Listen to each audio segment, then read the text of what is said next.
Praise the lord. यीशु मसीह के नाम में आप सबकी सलामती हो। हम होजिया की किताब में पढ़ते हैं जहाँ पर होजिया पर खुदा का कलाम नाजिल होता है और खुदा उसे कहता है कि जुमर नामी एक बदकार औरत को अपने लिए ले और उससे ब्याह कर और उससे औलाद पैदा कर। और हम इस पूरे बाब से क्या सीखते हैं कि वो उस बदकार औरत को ब्याहता है और उससे उसके बच्चे पैदा होते हैं, लेकिन उस औरत को, क्योंकि वो एक फाशा औरत होती है, बदकार औरत होती है, उससे शायद वो लाइफस्टाइल समझ में नहीं आता, वो फिर से अपने शौहर को छोड़ती है और फिर से उसी काम में जा पड़ती है।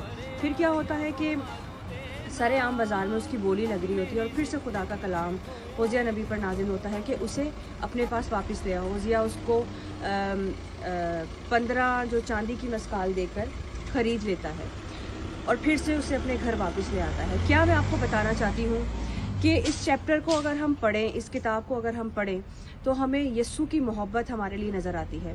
यस्सू जो हमें गुनाह से, तारीकी से, बदकारियों से निकालता है, उन सब के बावजूद वो हमें अपनाता है, अपनी मोहब्बत वो हमें देता है, हर तरह की आसाइश, हर तरह की ब्लेसिंग से हमें नवाजता है। लेकिन हमें शायद वो लाइफस्टाइल कई दफ़ा समझ में नहीं आता और हम फिर से अपनी पुरानी ज़िंदगी में चले जाते हैं।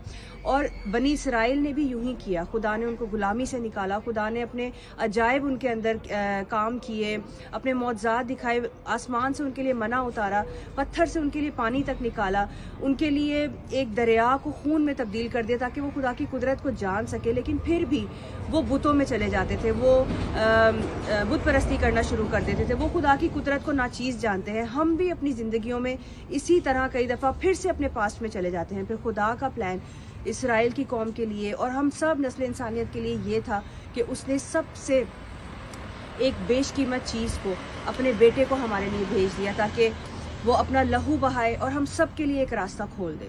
आज जो कोई भी बदकारी में, गुनाह में या अपनी पास्ट में वापस जा चुका है, मैं आपको बताना चाहती हूँ कि यीशु हमें बार बार छुड़ाता है, बार बार हमें बुलाता है।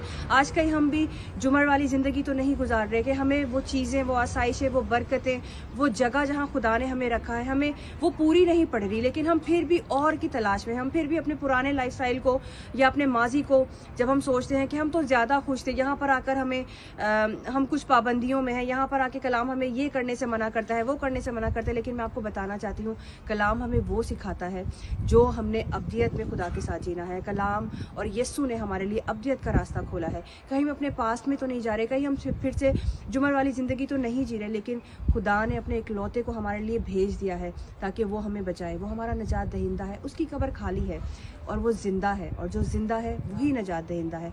आज उसने मुझे और आपको हमारे गुनाहों से निकाला है, हमारी तारीकियों से, हमारी लानतों से निकाला है ताकि हम उसके साथ अब्दियत में उसके वारिस हो सकें। God bless you all.